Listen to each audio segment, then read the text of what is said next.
नमस्कार. तर इंद्रायणी या मालिकेच्या आजच्या भागात आपण पाहणार आहोत की इंदू प्रेमनाथला शोधत शोधत आता एका ठिकाणी येते. तेव्हाच तिला प्रेमनाथ तिथे बसलेला दिसतो. तेव्हा इंदू प्रेमनाथला म्हणते की दाजी इथे बसलात का तुम्ही?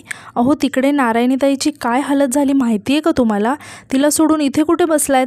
अख्खी विठूची वाडी पालती घातली तुम्हाला शोधत शोधत आणि इथे बसलायत होय तुम्ही? यावर प्रेमनाथ काहीच उत्तर देत नाही. तो एकटं कुठेतरी बघत असतो. तेव्हा आता इंदू प्रेमनाथचं हे असं वागणं बघून त्याच्याकडे जरा आश्चर्याने बघायला लागते आणि पुन्हा त्याला आवाज द्यायला लागते. मात्र प्रेमनाथ आता सुद्धा इंदूला काहीच उत्तर देत नाही. तेव्हा इंदू त्याला म्हणते की अहो दाजी असं का गप्प बसलायत? मी बोलते काहीतरी तुमच्याशी. आणि ती प्रेमनाथला म्हणायला लागते की दाजी हे बघा, तुम्ही टेन्शन घेऊ नका.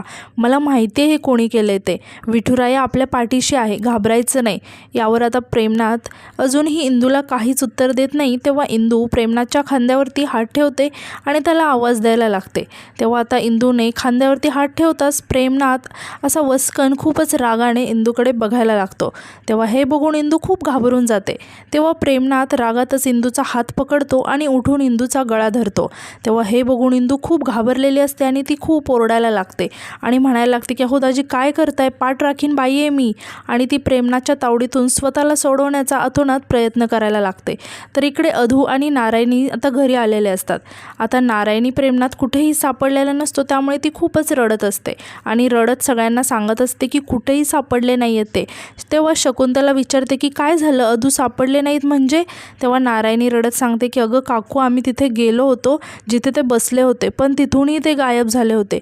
मग आम्ही सगळी विठूची वाडी शोधून आलो, पण नाही सापडले ग ते.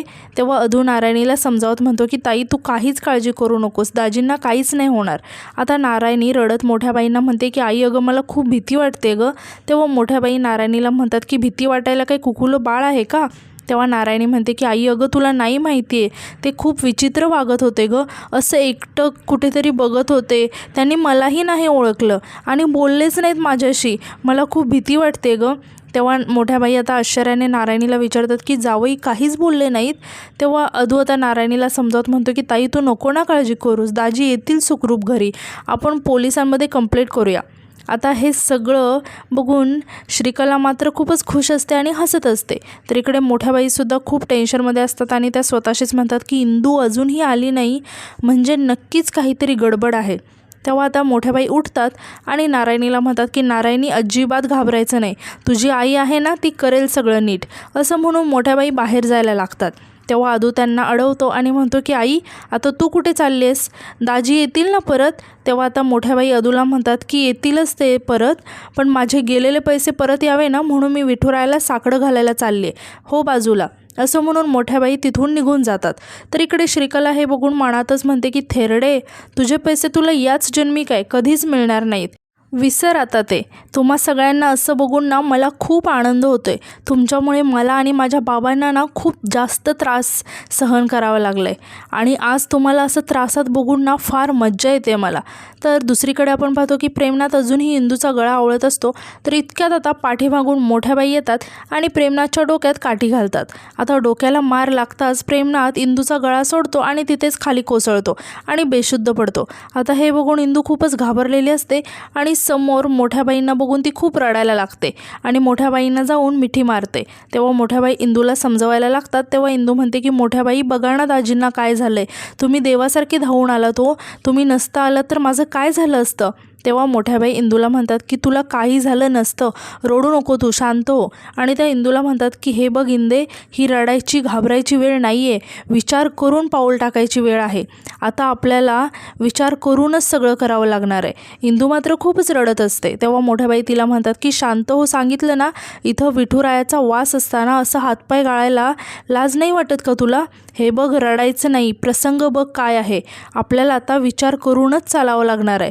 आणि त्या प्रेमनाथकडे बघत म्हणतात की आधी यांना काय झालं आहे ना ते बघूया. आणि त्या दोघीही जाऊन आता चेक करायला लागतात. आता मोठ्या बाई म्हणतात की श्वास तर अजून चालू आहे आणि मार जोरात लागला असेल म्हणून बेशुद्ध पडले असतील. आता मोठ्या बाई इंदूला म्हणतात की इंदे, हा सगळा ना माझ्यासारखाच प्रकार दिसतोय गं. आणि म्हणतात की तरी मला डाऊट होताच. यावर इंदू म्हणते की मोठ्या बाई मी काय म्हणते, हे जे काही झालं आहे ना ते कुणालाही कळायला नको, उगाच सगळे दाजीवर संशय घेतील आणि चोरीचा आळ येईल त्यांच्यावर आणि हे त्या श्रीकलाच्या फायद्याचं ठरेल. यावर मोठ्या बाईसुद्धा म्हणतात की हो, मला पण तेच वाटतंय. आज पहिल्यांदा ना या माणसाची दया येते गं मला. कसा का असे ना, माझ्या पोरीच्या कुंकवाचा धनी आहे आणि त्या श्रीकलाला याची किंमत मोजावीच लागेल. आणि म्हणतात की तिचा कायमचा बंदोबस्त केला पाहिजे. तिच्यासाठी आता एक वेगळीच आयडिया लढवायची. खूप शहाणी समजते ना ही स्वतःला. ही दीड शहाणी. तिला माहिती नाही की तिने कोणाशी पंगा घेतलाय ते. कायमच्या मुसक्या आवळीन तिच्या आत्ता. तर इकडे आता श्रीकला तिला खूप काळजी वाटते असं दाखवत नाटक करत म्हणायला लागते की नारायणी ताई, मला ना दाजींची खूप काळजी वाटते हो, म्हणजे त्यांना काही होणार तर नाही ना. तेव्हा हे ऐकून नारायणी अजूनच खूप रडायला लागते आणि म्हणते की मला खूप भीती वाटते काकू. तेव्हा शकुंतला तिला समजावत म्हणते की नारायणी अगं बाळा, काळजी नको करूस.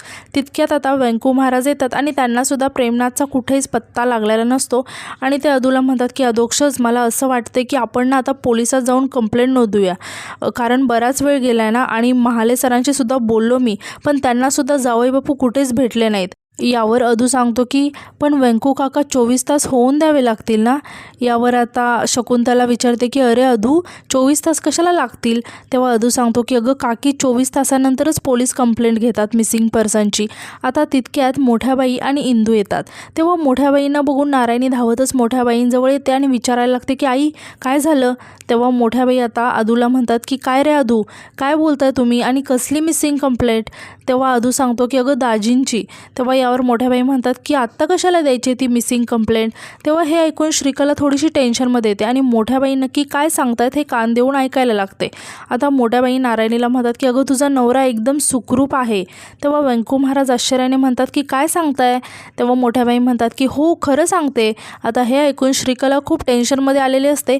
आता मोठ्याबाई इकडे सांगतात की आत्ताच त्यांच्याशी बोलणं झालं. तेव्हा हे ऐकून श्रीकला मोठ्याबाईंना विचारते की बोलणं झालं म्हणजे मोठ्याबाई, आणि विचारते की म्हणजे मला असं म्हणायचं की दाजींचा फोन तर घरात आहे ना. तेव्हा इंदू आणि मोठ्याबाई हसायला लागतात. आता मोठ्याबाई म्हणतात की हो, घरी फोन आहे त्यांचा, पण दुसऱ्यांचे पण फोन असतात ना श्रीकला, त्यांच्याच फोनवरून त्यांनी मला फोन लावला आहे. आता मोठ्याबाईंनी त्यांच्या साडीच्या पदराखाली काहीतरी लपवलेलं असतं आणि श्रीकलाचं लक्ष तिथे जातं. तेव्हा श्रीकला खूप आश्चर्याने मोठ्याबाईंनी नक्की तिथे काय लपवलं हे बघायला लागते. आता व्यंकू महाराज मोठ्याबाईंना विचारतात की बरं, पण मग काय म्हणाले ते तुम्हाला. तेव्हा यावर मोठ्याबाई सांगतात की हो, काही नाही, मस्त तालुक्याच्या गावाला जाऊन भजे खात आहेत. तेव्हा हे ऐकून सगळेजण आश्चर्याने मोठ्याबाईंकडे बघायला लागतात. तेव्हा व्यंकू महाराज विचारतात की वहिनी, पण या सगळ्यांमध्ये तुमच्या पैशांचं काय झालं. तेव्हा मोठ्याबाई हसायला लागतात आणि म्हणतात की भाऊजी, आता आपल्या घरामध्ये एकामागून एक इतक्या गोष्टी घडत आहेत ना की माझं डोकं पूर्ण भंजावून गेलं आहे. मला वाटलं की पैसेच नाही आहेत कुठे, चोरीला गेले म्हणून बोंबलत बसले मी इथं. तेव्हा हे ऐकून श्रीकला घाबरत विचारायला लागते की म्हणजे तुमचे पैसे. तेव्हा मोठ्याबाई म्हणतात की आहेत. हे ऐकून श्रीकला आता खूपच शॉक होते आणि मोठ्याबाईंकडे आश्चर्याने बघायला लागते. तेव्हा मोठ्याबाई म्हणतात की आहे, विठुरायापाशी त्याचा हिशोब आहे. असं म्हणून इंदू आणि त्या दोघेही एकमेकींकडे बघून हसायला लागतात. तेव्हा व्यंकू महाराज आश्चर्याने विचारतात की म्हणजे. तेव्हा मोठ्याबाई सांगतात की आता जावई बापूंचा फोन आला होता ना, तेव्हा मी पहिला प्रश्न त्यांना तोच विचारला की म्हटलं माझे पैसे कुठे दिसत नाही आहे, चोरीला गेलेत ते. तेव्हा ते म्हणाले की सन्माननीय सासूबाई, तुम्हीच नाही का विठुरायाच्या चरणापाशी ते पैसे ठेवले. म्हणून आता हे सगळं ऐकून सगळेजण खूप खुश होतात. मात्र श्रीकला खूप टेन्शनमध्ये आलेली असते आणि तिला काहीही समजत नसतं. तेव्हा आता मोठ्याबाई म्हणतात की जिथे ठेवले तिथेच सापडले. असं म्हणून ते तिथे त्यांच्या साडीच्या पदराखाली जे एनोलप लपवलेलं असतं ते सर्वांना दाखवायला लागतात. तर हे बघून श्रीकला मात्र खूप टेन्शनमध्ये आलेले असते आणि स्वतःशीच म्हणते की हा काय प्रकार आहे, पैसे तर माझ्याकडे आहेत ना, मग या थेरडीला हे पैसे कुठून मिळाले. आता यानंतर इंदू म्हणते की चला, मोठ्याबाईंचे पैसे मिळाले, दाजींचा पत्ता लागला, आपल्या घरावरचं मोठं संकट टळलं, काळजी मिटली. तर इकडे मोठ्याबाई आणि इंदू खुश होऊन एकमेकींकडे बघून हसत असतात. तर हे बघून श्रीकलाला मात्र खूपच राग आलेला असतो आणि ती रागातच आता तिच्या खोलीत येते आणि म्हणायला लागते की या मसान थोत्रीने आणि त्या इंद्रायणीने कोणता डाव रचलाय काय माहिती.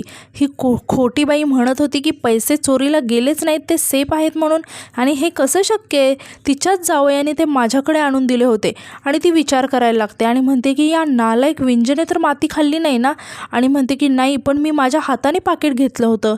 आणि परत ती खूप टेन्शनमध्ये येते आणि म्हणायला लागते की पण मग आता पैसे होते की नाही त्यात, चेक करायला पाहिजे. असं म्हणून ती लगेचच आता दरवाजा दरवाजा लावून घेते आणि ती कपाटात जाऊन पैसे आहेत की नाही ते चेक करायला लागते. तर कपाटात ते प्रेमनाथने जे तिला पैशांचं एनवलप आणून दिलेलं असतं ते असतं. आता हे बघून श्रीकला खूप शॉक होते आणि म्हणते की पैसे तर इथेच आहेत. आता तितक्या तिथे इंदू येते आणि श्रीकलाला विचारते की सापडले का. तेव्हा श्रीकला इंदूचा आवाज ऐकताच खूप घाबरून जाते आणि इंदूकडे बघायला लागते. तेव्हा इंदू तिच्याकडे बघून हसायला लागते आणि म्हणते की आहे का सगळा मुद्देमाल व्यवस्थित.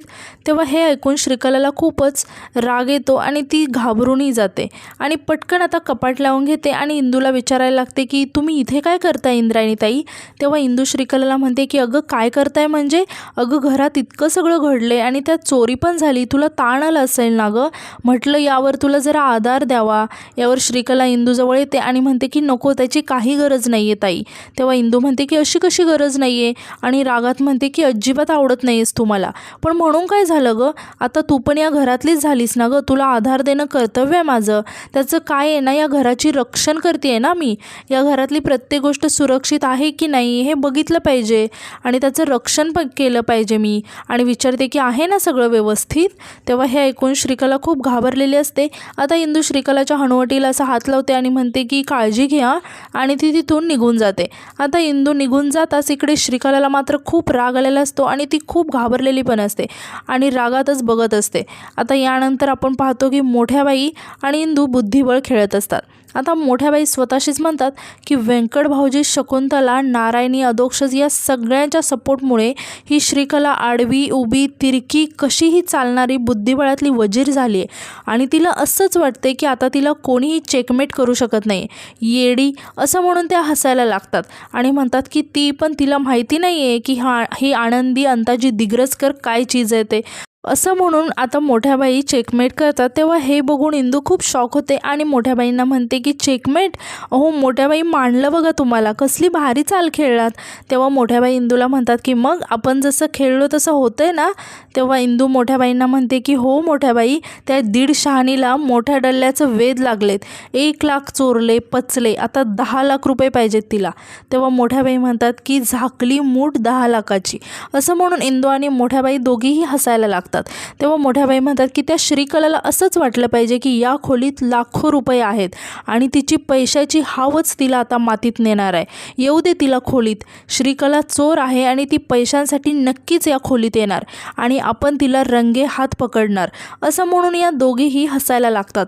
आता मोठ्याबाई त्यांच्या जवळील या पैशांच्या एनवलपमधून दगड काढून टेबलवरती ठेवतात आणि हसायला लागतात. आणि आजचा एपिसोड इथेच संपतो. तर उद्याच्या एपिसोडमध्ये आपण असं पाहणार आहोत की पोपटराव श्रीकलावरती खूप चिडलेला असतो आणि तो तिला फोनवरती म्हणत असतो की ए श्रीकला, तू कुठून आणि कसे मिळवणार आहेस ते पैसे. तेव्हा यावर श्रीकला म्हणते की त्या मसान थोत्री आनंदीकडे काही कमी पैसे आहेत का आणि काही कमी दागिने आहेत का बाबा, ते कुठे ठेवले ते शोधते आणि डाकाच टाकते तिच्यावर.